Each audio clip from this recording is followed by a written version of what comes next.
नाम ठाकुर का पयो, अगे है जिसका सबस आधारो। सबस आधारो सतगुरु महाराज कहते हैं कि दुनिया के अंदर तमाम कोई भी चीज है उन्होंने किसी ना किसी सहारे की लोड़ है, आधार की लोड़ है। जितना आधार मजबूत होगा उतना ही वो वस्तु जिहड़ी है वो डोलेगी नहीं। कुछ उदाहरण आप जी के सन्मुख रखा। दरख्त है, दरख्त दियां जड़ां उहदा आधार है। जितनियां दरख्त दियां जड़ां धरती दे विच डूंघाई विच जाणगियां ते आले दुआले फैलियां होवणगियां, उन्ना वो दरख्त का आधार मजबूत होगा। झक्खड़, मीह, तूफान उस दरख्त को हिला नहीं सकते क्योंकि उसका आधार मजबूत है। दूसरी उदाहरण, आपां मकान बनाने हाँ, बिल्डिंग बनाने हाँ, ते आपां उस हिसाब दे नाल नीहां रखते हाँ जिस हिसाब दे नाल असीं उपर नूं बिल्डिंग उच्ची बनाउणी हुंदी है। मान लो कोई उपर बिल्डिंग दे छत दे उपर होर आपां बिल्डिंग नहीं बनाउणी, भाव एक मंजिली बिल्डिंग है ते असीं सादियां जिहियां नीहां रख लांगे। पर जेकर उही बिल्डिंग असीं 5 मंजिली बनाउणी होवे ते असीं बहुत ज़्यादा मजबूत उहदियां नीहां जिहड़ियां ने वो बनावांगे, क्योंकि सबनूं पता है भी जिहड़ी उपर बिल्डिंग बननी है उहदा सहारा मजबूत नीहां ने। सतगुरु महाराज कहते हैं भी जितनियां मजबूत आधार होगा उन्नियां ही वो डोलेगा नहीं जीव। कोई भी चीज है वो डोलेगी नहीं। ते सतगुरु महाराज कहते हैं कि ऐ मनुख तुम ही सहारा जिहड़ा है ना वो उस चीज का लै भी जिहड़ा कभी डोले ना। ते ना डोलण वाला केवल ते केवल एक परमेश्वर है ते परमेश्वर का नाम है। बाकी दुनिया के अंदर किसी का भी आपां सहारा ले लईए वो आखिर डोल जाता है या थिड़क जाता है किते ना किते। ते सतगुरु महाराज कहते हैं जिसका सबस आधारो, सबस आधारो का मतलब भी सारियां दा आधार जिहड़ा है वो परमेश्वर का नाम है, परमेश्वर का नाम है। ताइयों ते धन गुरु गुरु अमरदास महाराज कहते हैं साचा नाम मेरा आधारो।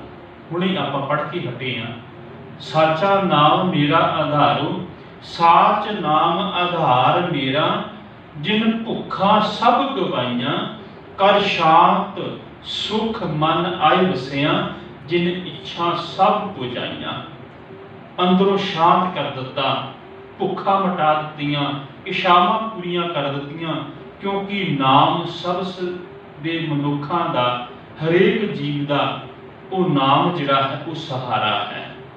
ते सतगुरु महाराज पावन बचनां दे अंदर मनुख नूं वार-वार ये गल कहते हैं। धन गुरु गुरु रामदास महाराज भी कहते हैं हम गरीब मशकीन प्रभ तेरे, राख राख वड वड्डा है, जन नानक नाम आधार टेक है, हर नामे ही सुख मंडा है। सोहला साहब की पावन बाणी के अंदर गुरु रामदास महाराज कहते हैं तेरा नाम जिहड़ा है वो मेरे जीवन का आधार है, टेक है मेरे जीवन की। ते उस टेक के सहारे मैं जिंदगी जींदा पिया है ते उहदे विचों मैनूं सुख जिहड़ा है वो प्राप्त हुंदा है।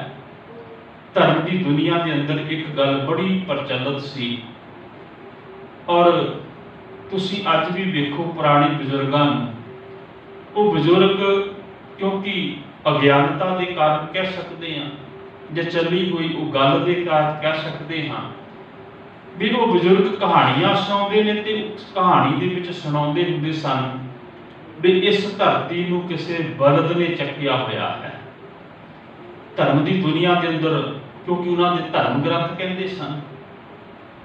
ते सतगुरु महाराज ने इस गल नूं नकारदियां होइयां एक बड़ी सुंदर विचार साडे सामूह रखी है। जपजी साहब दे विच असीं रोज वो गल्लां पढ़दे हां। सतगुरु महाराज कहते ने भी जे मान लिया जाए उन्हां लोकां दी कहानी नूं, उन्हां लोकां दी गल नूं भी इस धरती नूं किसी बलद ने चुकिया होया है, ते फिर वो बलद किस दे आसरे खलोता होया है। वो कहते हैं भी उहदे थल्ले होर धरती है। साहब कह लगे फिर उस धरती नूं कह लगे फिर बलद है। सतगुरु महाराज कहते ने मुक्ति गल भी अखीर दे विच सहारा देण वाला कौन होवेगा। ते जपजी साहब विच पढ़दे हां धौल धर्म दया का पूत संतोख थाप रखिया जिन सूत जेको बुझै होवे सचियार धवले ऊपर कीता भार। धवले का मतलब वर्ग। धरती होर परे होर होर तिसते भार तले कवण जोर। भी अखीर दे विचों ये गल दसदा मुक्ति गल भी अखीर दे विच कौन होवेगा ते उहदा की सहारा होवेगा। सतगुरु महाराज कहते ने भी वो बलद वाली गल जिहड़ी है एक भरम दे विच लोग कर रहे ने। असल दे विच धौल धर्म दया का पूत संतोख थाप रखिया जिन सूत। धर्म रूपी बलद जिहड़ा दया का पुत्र संतोख के सूत्र दे विच परो के सतगुरु महाराज कहते हैं सब कुछ उस मालिक ने टिकाया होया है, मालिक ने रखिया होया है। ते सतगुरु महाराज कहते हैं मनुख के जीवन के अंदर लोक ते परलोक हरेक जगह के उत्ते उस मालिक दे नाम दी ही टेक है। दीन दुनिया तेरी टेक सब में रविया साहिब एक। वो परमेश्वर जिहड़ा सारियां दे विच रमिया होया है। सब कहते हैं कि वो परमेश्वर का नाम ही सब दी टेक है, सब का आधार है। बाबा कबीर जी उन्हां लोकां दे उत्ते व्यंग कसदे ने जिहड़े लोग अकलां दे बनजारे ते अपनियां अकलां दे नाल समझाउणा करदे ने भी आ कुछ हो रहा है, आ कुछ हो रहा है। ते बाबा कबीर जी उन्हां नूं फिर सवाल करदे ने ओए जो दिसे अंबर तारे भी जिहड़े आसमान दे विच तारे दिसदे ने किन कोई चीते चीतन हारे उन्हां नूं किवें पैदा कीता ते किस सहारे खलोते है। कहो रे पंडित अंबर कासियों लागा बुझे बुझण हार सुभागा। भी जिहड़ा अंबर है आसमान है वो किहदे सहारे खलोता है। ते बाबा कबीर जी कहते ने सूरज चंद करे उजियारा सब में प्रसेरिया ब्रह्म पसारा। सूरज ते चंद्रमा जिहड़े ने पसारा करते ने चानण दिंदे ने। सतगुरु महाराज कहते ने भी वो किहदे सहारे खलोते हुए ने। जद कि सतगुरु महाराज कहते ने वो ब्रह्म परमेश्वर जिहड़ा है वो हरेक जगह के उत्ते रमिया होया है। ते बाबा कबीर जी कहते ने कहो कबीर जानेगा सोए हिरदे राम मुख रामे हुए। भी इस गल नूं ओही मनुख जानेगा जिहदे हिरदे दे विच भी परमेश्वर बैठा होया है ते मुख दे विच भी उस परमेश्वर का नाम है। ओही असल दे विच इस गल नूं समझ लएगा भी जिहड़ा सूरज है चंद्रमा है आसमान धरती है तारे जिहड़े ने ये सारे दे सारे उस मालिक परमेश्वर दे नाम दे सहारे खड़ोते हुए ने। उन्होंने टिकाया होया उन्हों का आधार जिहड़ा है नाम है और मजबूत है, कभी डोलदा नहीं है। सतगुरु महाराज पावन बचना दे विच सानू समझाउणा करदे ने कि यह मनुख वो परमेश्वर का नाम ही हरेक दे जीवन का आधार है, टेक है।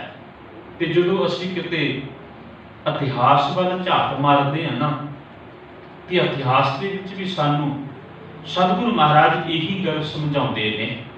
क्योंकि गुरु नानक साहब महाराज उन्होंने जीवन को वेख लईए उन्होंने भी अपनी पावन बाणी के अंदर नाम की गल की है।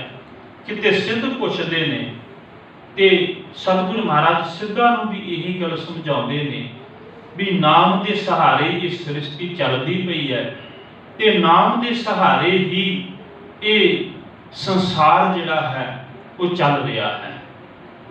ਧੰਨ ਗੁਰੂ ਨਾਨਕ ਸਾਹਿਬ ਮਹਾਰਾਜ ਤੋਂ ਬਾਅਦ ਗੁਰੂ ਅੰਗਦ ਦੇਵ ਮਹਾਰਾਜ, ਉਹਨਾਂ ਦੇ ਜੀਵਨ ਕਾਲ ਵੱਲ ਵੇਖਦੇ ਹਾਂ, ਭਾਵੇਂ ਕਿ ਉਹ ਬਚਪਨ ਤੋਂ ਬਾਅਦ ਜਵਾਨੀ ਤੱਕ 28 ਸਾਲ ਦੀ ਉਮਰ ਤੱਕ ਉਹ ਦੇਵੀ ਦੇ ਪੁਜਾਰੀ ਰਹੇ, ਕਿਉਂਕਿ ਪਿਤਾ ਪੁਰਖੀ ਉਹਨਾਂ ਦਾ ਦੇਵੀਆਂ ਦੇ ਜਾਣਾ ਸੀ ਤੇ ਉਹਨਾਂ ਦੇ ਸੰਸਕਾਰ ਮਿਲੇ ਹੋਏ ਸਨ।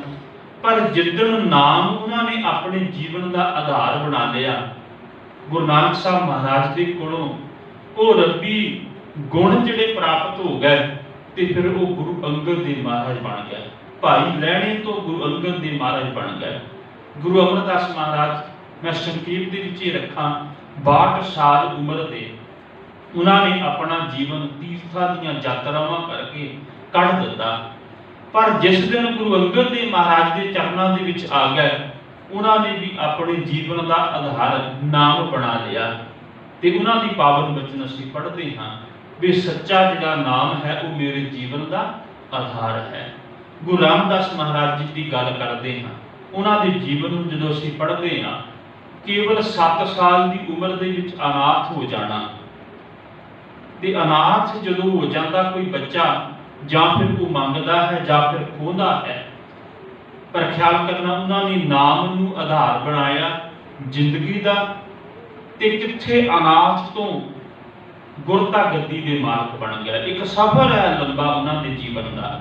ਤਨ ਤੇ ਬਾਬਾ ਸੱਤਾ ਤੇ ਬਾਬਾ ਬਲਵੰਡ ਜੀ ਨੇ ਇਹ ਗੱਲ ਕਹੀ ਹੈ ਕਿ ਧੰਨ ਧੰਨ ਰਾਮਦਾਸ ਗੁਰ, ਜਿਨ ਸਿਰਿਆ ਤਿਨੇ ਸਵਾਰਿਆ, ਪੂਰੀ ਹੋਈ ਕਰਾਮਾਤ, ਆਪ ਸਿਰਜਣਹਾਰੇ ਧਾਰਿਆ, ਸਿੱਖੀ ਅਤੇ ਸੰਗਤੀ, ਪਾਰ ਬ੍ਰਹਮ ਕਰ ਨਮਸਕਾਰਿਆ।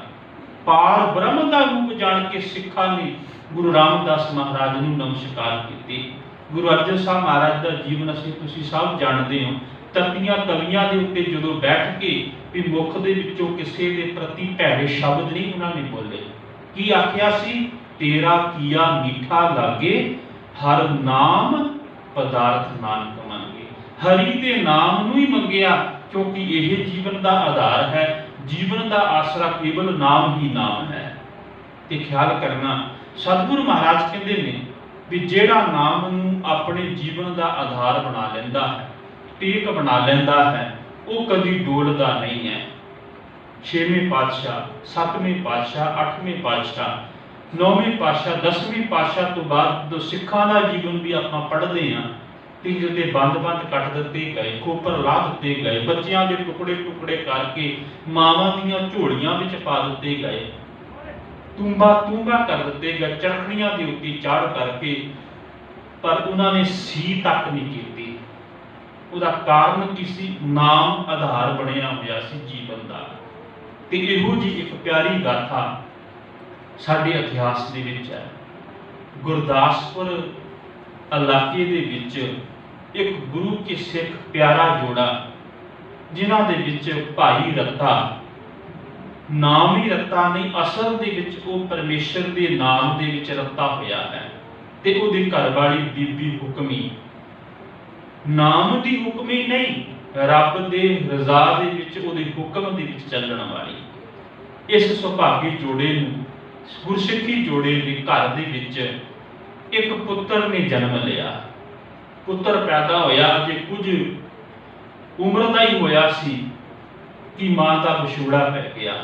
ਮਾਂ ਚੜ੍ਹਾਈ ਕਰ ਗਈ, ਪਿਤਾ ਦੇ ਸਾਏ ਪੜਨਾ ਸ਼ੁਰੂ ਹੋ ਗਿਆ। ਮਾਂ ਦੀ ਗੋਦ ਚਲੀ ਗਈ, ਪਿਤਾ ਦੀ ਗੋਦ ਵਿੱਚ ਆ ਗਿਆ, ਪਰ ਰੱਬ ਨੂੰ ਮਨਜ਼ੂਰ ਕੁਝ ਹੋਰ ਸੀ। ਮੌਤ ਦੇ ਹੱਥ ਪਿਤਾ ਤੱਕ ਵੀ ਪਹੁੰਚ ਗਏ ਤੇ ਪਿਤਾ ਵੀ ਸੰਸਾਰ ਦੇ ਵਿੱਚੋਂ ਚਲਾ ਗਿਆ।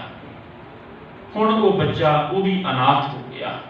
ਜਿਵੇਂ ਗੁਰੂ ਰਾਮਦਾਸ ਮਹਾਰਾਜ ਛੋਟੀ ਉਮਰ ਵਿੱਚ ਮਾਤਾ ਪਿਤਾ ਚਲੇ ਗਏ ਸਨ, ਇਸੇ ਤਰ੍ਹਾਂ ਉਸ ਬੱਚੇ ਦੇ ਵੀ ਮਾਤਾ ਪਿਤਾ ਚਲੇ ਗਏ। ਸੁਰਤ ਸੰਭਾਲੀ ਹੋਈ ਸੀ ਤੇ ਉਹਨੇ ਜੀਵਨ ਦੇ ਅੰਦਰ ਮਾਤਾ ਪਿਤਾ ਤੋਂ ਮਿਲੇ ਹੋਏ ਚੰਗੇ ਗੁਣ ਉਹਨੂੰ ਯਾਦ ਕੀਤਾ, ਤੇ ਉਹਨਾਂ ਗੁਣਾਂ ਦੇ ਵਿੱਚ ਉਹਨੂੰ ਪਤਾ ਸੀ ਵੀ ਪਰਮੇਸ਼ਰ ਦਾ ਨਾਮ, ਪਰਮੇਸ਼ਰ ਦਾ ਆਸਰਾ ਜਿਹੜਾ ਉਹੀ ਤੱਕਣਾ ਚਾਹੀਦਾ ਹੈ। ਤੇ ਉਹਨੇ ਫਿਰ ਕੀ ਕੀਤਾ?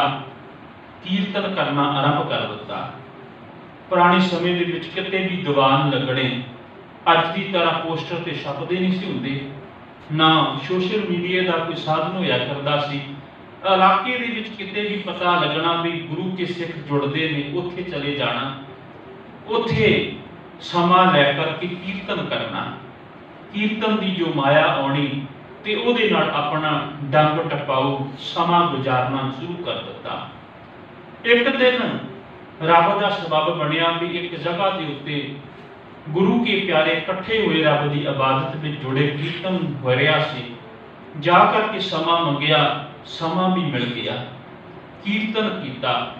याद रखियो, कीर्तन करना, परमेश्वर की कीर्ति करना, जितना मनुख मन चित ला के करेगा उतना ही सुनने वाले ते करन वाले कीर्तन का आनंद आवेगा। हुण मन चित ला के कीर्तन किया, मन विरागी ते कीर्तन किया, उस संगत ने वाह वाह की। उस संगत दे विच भाई लक्ष्मण सिंह धारोवाल बैठे हुए सन। जदों कीर्तन की समाप्ति हुई ते लक्ष्मण सिंह धारोवाल ने उस नौजवान बच्चे नूं गल कही, कहण लगे, बच्चे तू बहुत सोहना कीर्तन किया, तेरे माता पिता किन्ने सुभागे ने जिन्हां ने तेनू परमेश्वर दे लड़ लाया, तेनू कीर्तन सिखाया, वो किन्ने सुभागे ने।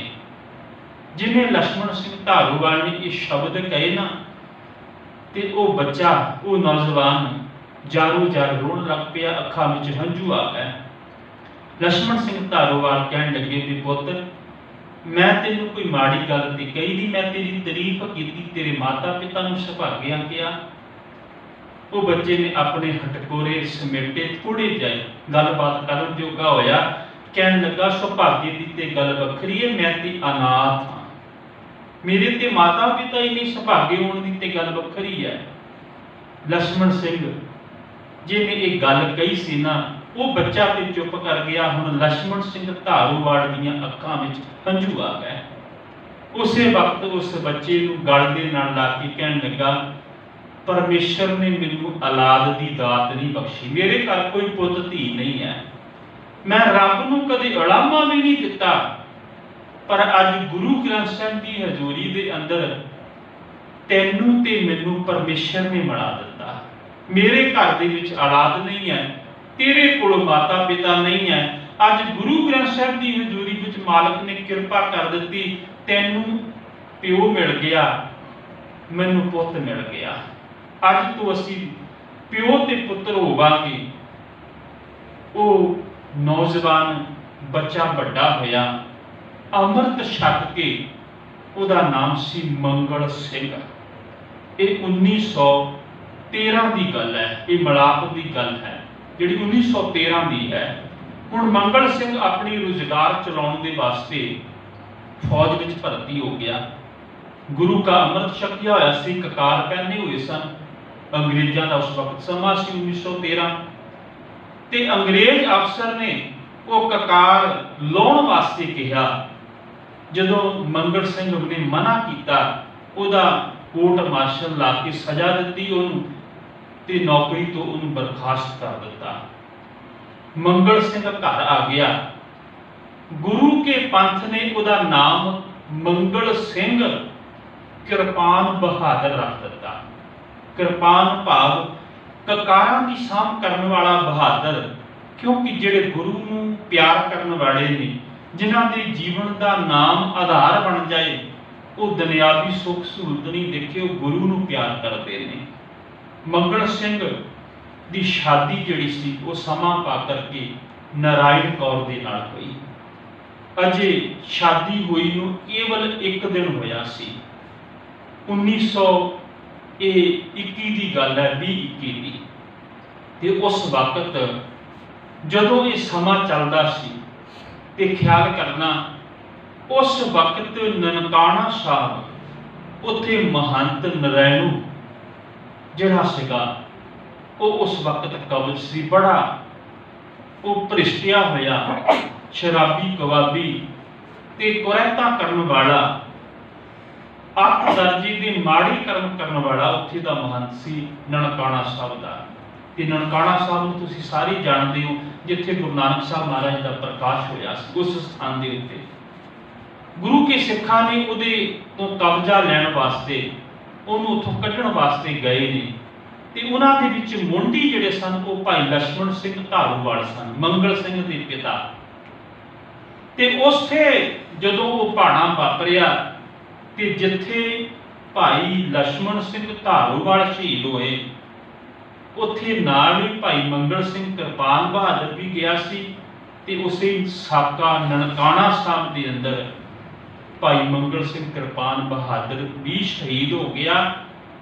ਤੇ ਆਪਣੇ ਇਤਿਹਾਸ ਦੇ ਵਿੱਚ ਇਹ ਗੱਲ ਲਿਖਾ ਗਿਆ ਵੀ ਜਿਨ੍ਹਾਂ ਨੂੰ ਗੁਰੂ ਦੇ ਨਾਲ ਪਿਆਰ ਹੁੰਦਾ, ਜਿਨ੍ਹਾਂ ਨੂੰ ਜੀਵਨ ਦੇ ਅੰਦਰ ਨਾਮ ਦਾ ਆਸਰਾ ਆਧਾਰ ਹੁੰਦਾ, ਉਹ ਦੁਨਿਆਵੀ ਸੁੱਖ ਨਹੀਂ ਦੇਖਦੇ, ਉਹ ਦੁਨਿਆਵੀ ਐਸ਼ ਨਹੀਂ ਵੇਖਦੇ। ਉਹਨਾਂ ਨੂੰ ਪਿਆਰ ਪਰਿਵਾਰਕ ਬੰਧਨ, ਉਹਨਾਂ ਨੂੰ ਬੰਧਨਾਂ ਦੇ ਵਿੱਚ ਨਹੀਂ ਪਾ ਸਕਦੇ। ਉਹ ਤੇ ਕੇਵਲ ਮਾਲਕ ਦੇ ਨਾਲ ਜੁੜ ਕੇ ਉਹਦੀ ਆਸਰੇ ਹੀ ਆਪਣੀ ਜ਼ਿੰਦਗੀ ਨੂੰ ਜਿਉਂਦੇ ਨੇ ਤੇ ਮਾਲਕ ਦੇ ਭਾਣੇ ਦੇ ਅੰਦਰ ਹੀ ਸੰਸਾਰ ਦੇ ਵਿੱਚ ਉਹ ਸਾਰੇ ਕਾਰਜ ਕਰਦੇ ਨੇ।